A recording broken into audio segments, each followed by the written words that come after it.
modern man of war is a formidable sight, especially to a new officer as he reports aboard. He salutes the quarterdeck with self-conscious pride. The Columbia is his first ship.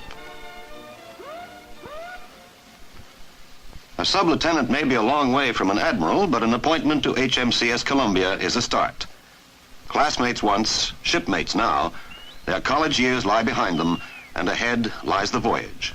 Hands the stations for leaving harbor. Special sea duty men close up. And because they have something to prove, they are eager to set sail. Let's go forward. Let's go aft.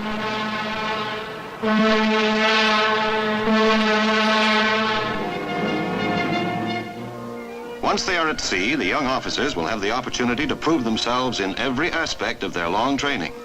In seamanship, in engineering, in weapons, in all the extensive technical knowledge required to sail a fighting ship.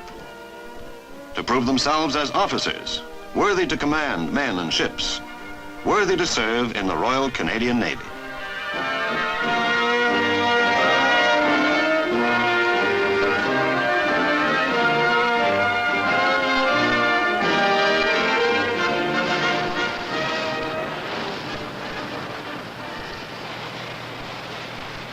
High on the mast, radar beams scan her sea room, allowing the ship to maintain speed. While below, in the wheelhouse, the helmsman steers the ship and never sees the sea. Steady on course, 143, sir. The power for her speed comes from further down, in fact, below the waterline. These different areas of the ship can be isolated from each other and sealed by doors which are watertight against flooding and fire, too.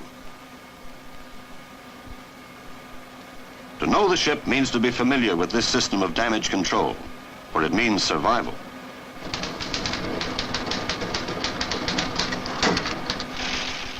Communications link the fighting units together, whether they're the units of a complex ship or the far-flung units of a navy. Messages are received, messages are acknowledged and sent, and their secret whispers command the fleet.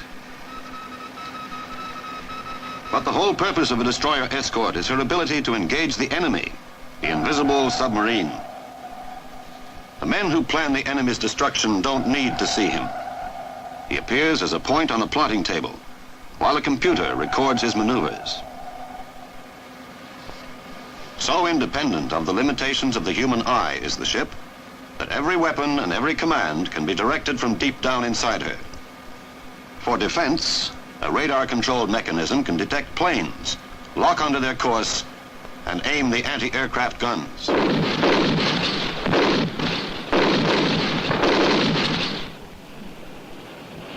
Marksmanship once depended on the gunner's timing of a heavy sea. These anti-submarine mortars are controlled electronically. They automatically compensate for the roll and pitch of the ship as they aim themselves at their unseen target.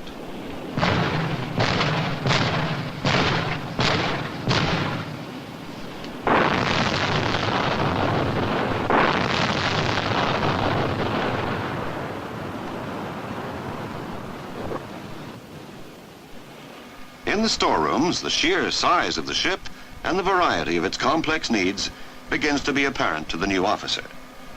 Food alone for 250 men who may be at sea an indefinite time presents a larger problem of supply than he anticipated. But it isn't simply quantity. There's the problem of planning menus, too. What fresh food to take on at a port of call? How much? What shall we have for lunch a week from Saturday? And for dessert?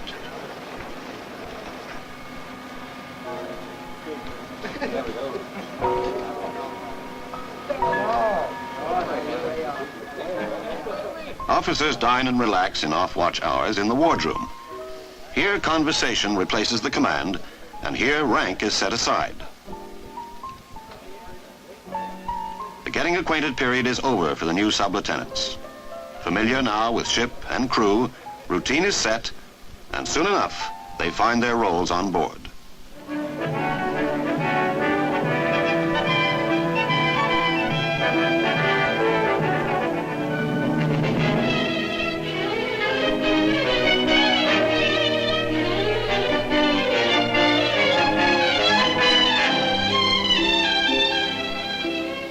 men first sailed beyond the sight of land, navigation became important. On a vast and trackless ocean, the sun was a bright beacon, and still today it serves the navigator. And as he takes bearings of the rising sun, another day begins on board. Wakey, wakey, wakey.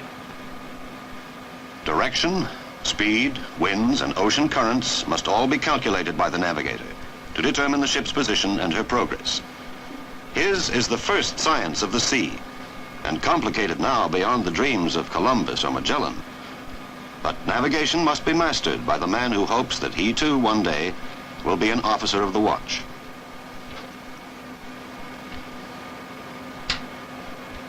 Captain, sir, officer watch. 0700, sir. Clear morning, sunny. We're a little behind our ETA, sir. The navigating officer would like permission to increase speed to 18 knots. Very good. Carry on, please. Aye, sir.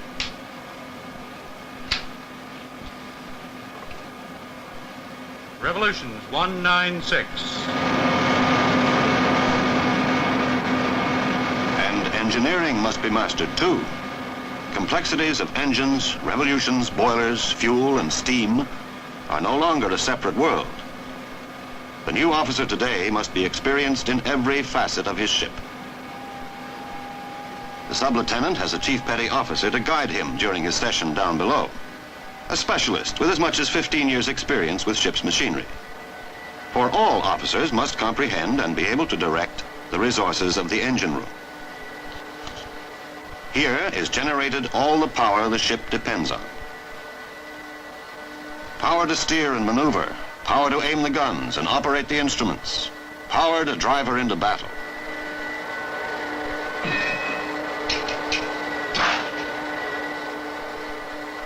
The men and their duties, the ship and all its functions are now a practical part of the new officer's experience.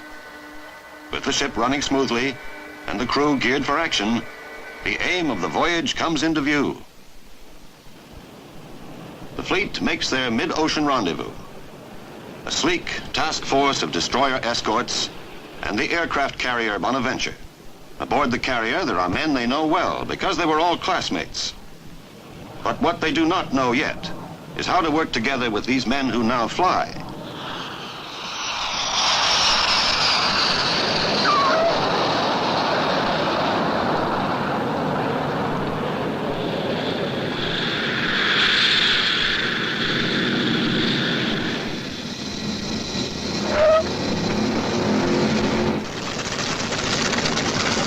Aboard the submarine, there are classmates too. But for today, they are the enemy the fleet must hunt down. Each unit independent, all units combined, flexible and strong, and all relying on the individual man, whether he is new officer or old hand. Engine room, this is the officer of the watch. Chaudiere is coming alongside for a jackstay transfer. Keep your revs very steady. Columbia's sister ship moves alongside in a synchronized maneuver. While giving the submarine ample head start, the two ships' captains call a conference to prepare for their working together.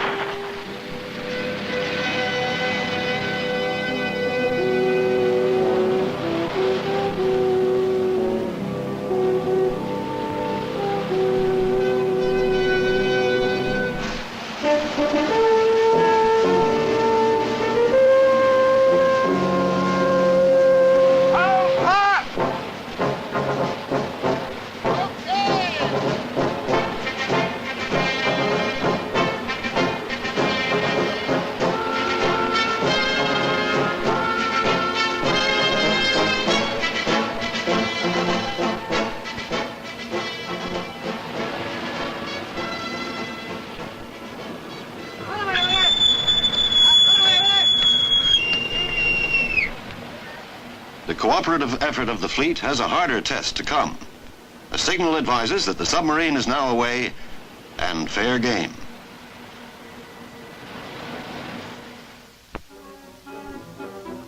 Through infinite fathoms of ocean, the fleet's trained senses grope systematically. Contact has been made twice and lost again. In the past hour, no new report. An Argus is flown out from shore to join the search, and the area is combed a third time by the carrier's planes.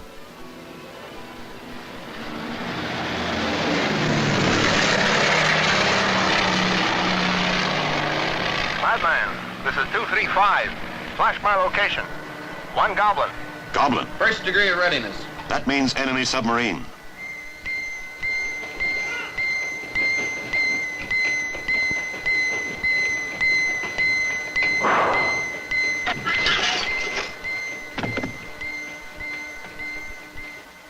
Each station is quickly manned and the ship closed up for action, tense and silent.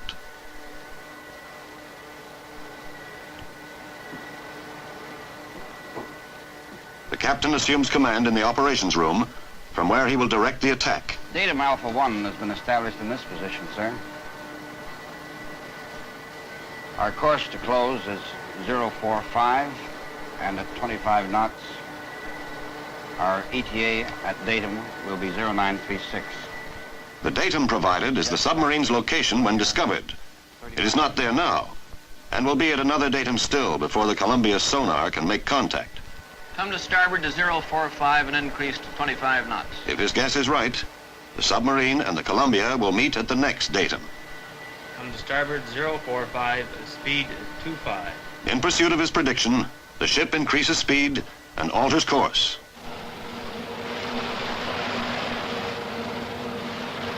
Radar holds on to the reporting plane till the ship is close enough for sonar. Echo, bearing red 20. 027. Range 3,200 yards. 2,700.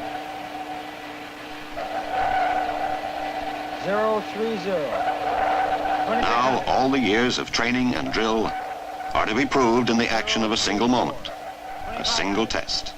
The instrument, which is the ship, sensitive, lethal, and accurate, must nevertheless be guided by men. Some of these men are new, and on a team, one man can lose the game. 045. 2,100. 048. 2,000. 051. 1,900. Switch to fire. Now they and the ship's automatic gear are committed. Too late to correct errors. All they can do is wait. 054. 1,600. 056. 1,500.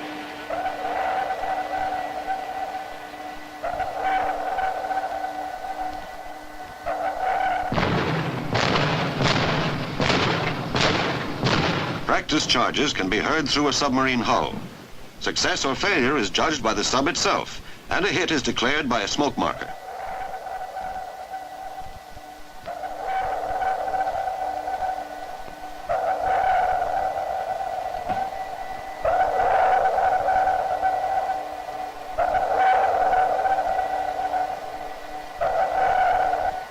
Smoke marker from sub.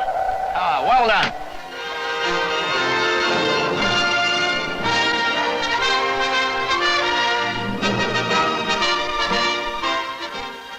A modern man of war is a formidable sight to a new officer.